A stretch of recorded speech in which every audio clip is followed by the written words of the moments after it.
दिनै मिरु बनसुनि बानजायनायाव आं दिनै सासे बिबानगिरि जानानै मोनसे प्रेस मिट होनो लादों।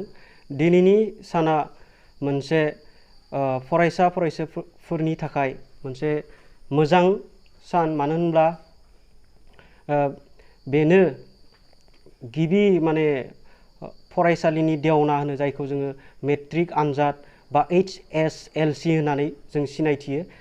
बेखौ लोब्बा लाखिनानै बेनि फिथाइ फोसावनायखौ लोब्बा लाखिनानै दिनै आं मिरु बनसुनि सासे बिबानगिरि जानानै आं प्रेस मिट होनो आखायाव लादों।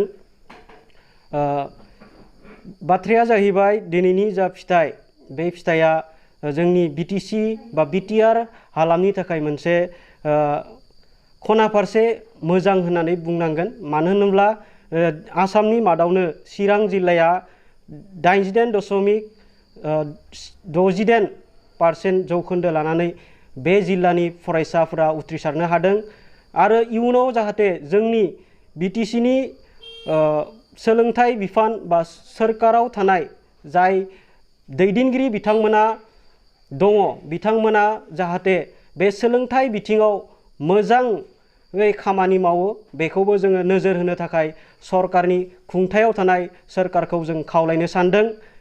आरो बनसुआ जोङो बेनि थाखायसो माने जोंनि फरायसाफोरानो इयुन जोलैखौ बा दिनैनि फरायसायानो माने गाबोननि हादोरनि दैदेनगिरि बा हादोरनि नोगोरारि, बे बिथिंखौ नोजोर होनानै जोङो मिरु बनसुआ जों रोखा खालामनानै होयोदि फैबाय थानाय समावबो जोङो बे सोलोंथाइनि बिथिङाव गोख्रों खामानि मावगोनखौ जोङो दाथि बा गोग्गानानै खोथा बुंनो सानो। आरो बे बिथिङावनो आरो दुखुनांथाव खोथाया जाहैबाय बयनिख्रुइ खमसिन माने BTCनि मोनब्रै जिल्लानि गेजेरावनो उदालगुरि जिल्लाया 65.37 जौखोन्दोल' पास जानाय बिजाथिफोर मोननो हादों। थाखो 10नि मेट्रिक परिखानि आनजादाव बेयो मोनसे जोंनि थाखाय दुखुनांथाव, मानो होनब्ला जाय समाव गुबुन गुबुन जिल्लाफोराव माने मोजां उथ्रिसार जानो हादों जोंनि फरायसाफ्रा। आरो लोगोसे आं खावलायबावनो सानदों जाहाथे जोंनि सोलोंथाइनि जा बिबानगिरि बा सोलोंथाइनि जा सरकाराव थानाय मानाव गेदेर BTCनि CM प्रमद बर' बिथाङा बे बिथिङाव माने मोजां रोखोमै खामानि मावलांनांगोन, होनब्लासो जोङो सानसे जोङो जाफुंसारनो हागोन। आरो मोनसे जोंनि थाखाय मोनसे दुखुनांथावा जाहैबाय सासे फरायसा माने टप 10 थांनो माने 2 मार्कनि थाखाय थालांदों। बिथां फंबायनि मुङानो जाबाय सिनायथि बसुमतारी। बिथाङा मोनदों 583 आरो टप 10आव नि लास्ट नाम्बारा 585। बे मोनसे माने जोंनि थाखाय दुखुनांथाव, मानो होनब्ला जोङो 2 मार्कनि थाखाय माने जोङो टप 10 जायगाखौ जों मोनफुंनो हायासै बर' फरायसा हिसाबै।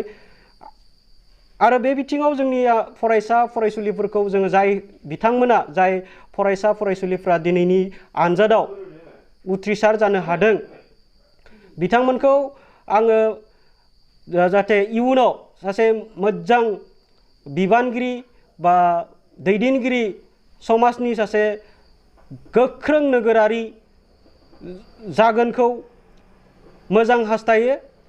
मानो होनब्ला बेनि जे मेट्रिक आनजादाल' माने जोबथा नङा, बेनो माने गिबि माने देवना। बेखौ बारखांनायनि उनाव हायार सेकेन्डारियाव गोबां माने मोजां मार्क लानानै कलेज लेभेल, कलेजनि उनाव माबा PG लेभेल, बेफोर बा गुबुन गुबुन इन्जिनियारिं बा डक्टर बेफोरबायदि लाइनाव फरायनो हायो। आरो जाय बिथांमोना अनजालि फंबाय बिनानावमोना दिनैनि फिथाइयाव माने मोजां रिजाल्ट खालामनो हायासै, बिथांमोनाबो दुखु दाजा। फैबाय थानाय समाव गोबां दुखु खस्थ' खालामनानै गोबां हार्डवार्क खालामनांगौ, बेखौ गोसोआव थि खालामनानै माने इयुनाव मोजां दावखोलांनो हाथों बेखौ जोङो मिरु बनसुनि बिबानगिरिफोरा बेखौ हास्थायदों आरो समाजनि सासे मोजां सांग्रां नोगोरारि जानो हाथों बेखौ जोङो हास्थायो। आरो लोगोसे आं खावलायबावनो सानदों जोंनि बिटिसिनि मानाव गेदेर प्रमद बर' सारा बिथाङा मिडियानि गेजेराव बुंबाय थायो जे जोङो थाइसेबो फैसा लायालासिनो जोङो सोलोंथाइनि बिथिङाव जोङो खामानि बा फोरोंगिरि थिसननायनि बेलायावनो होन बा गुबुन गुबुन बिथिङावनो बिथाङा बे बाथ्राखौ बुंबोबाय थादों। जोंबो बेबादि बुंबोबाय थानायखौ जोङो गोजोननाय मोनदों। मानो होनब्ला जोंनि जा सोलोंथाइनि मानदान्दा बे सोलोंथाइनि मानदान्दाया जाबादि अबस्थायाव दङ बे अबस्थायाव जुदि थाबाय थायोब्ला जोंनि जा उन्दै उन्दै फंबाय बिनानावमोना माने सोलोंथाइनि बेलायाव जाहाथे बन्सित जानो मोना बेखौ जोङो खावलायगोन। मानो होनब्ला बिथाङा मैया दाखालिबो मिडियानि गेजेराव बुंदों बावैसो उनावनो माने साननैसोनि उनावनो बिथाङा फोरोंगिरि थिसननायनि बेला बा गुबुन गुबुन बिथिङावबो साख्रि थिसननायनि बेलायावबो बिथाङा खोथा बुंदों। बेखौ जोङो मिडियानि गेजेरजों नुनो मोनदों नोंथांमोननि मिडियानि गेजेरजों जाहाथे बिथाङा बे बिथिङाव माने थाबैनो फोरोंगिरि थिसननो बा LP ME बे बिथिङावबो माने गोबां फरायसालिफोरा माने फोरोंगिरि गैयिनि आंखालावनो थैलांनायखौ जों नुनो मोनदों। आरो जोंनि जा दैदेनगिरि बिथांमोनाबो दाखालै 18 मेआव बर' बिजों सानाव बर' बिजों थांनानै थाथों समाजारि बिजोङाव जों लिरनायखौ नुनो मोनदों। बिदिनो लिरबाल' जाया बे बिथिङाव माने खामानि मावनांगोन। मानो होनोब्ला जोंनि माने सानैसो दैदेनगिरिफोर दङ बिथांमोना माने बर' बिजों नि सायाव खामानि मावदों किन्तु बिथांमोना खुगायावल' खायसेखौ बुंनाय नुदों। बे बिथिङाव नाथाय गोबां खामानि मावनांगौ दङ जाहाथे इयुनाव जोंनि माहारियारि आफादनि साफ्रोमबो बा मोनफ्रोमबो दल संगठनफ्रा बे बिथिङाव खामानि ज'यै खामानि मावोब्ला जोङो सानसे जाफुंसारगोन। आरो लोगोसे जोङो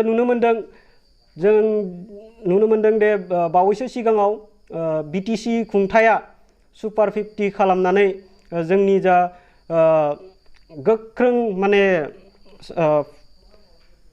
फरायसाफोरखौ माने मोजां टेलेन्टेड फरायसा फरायसुलिफोरखौ सुपार 50 खालामनानै मेडिकेल बा इन्जिनियारिं बायदिसिना बिथिङाव माने आनजाद लानानै बा APSC हक UPSC हक बे बिथिंखौ मोजां खामानि मावदों।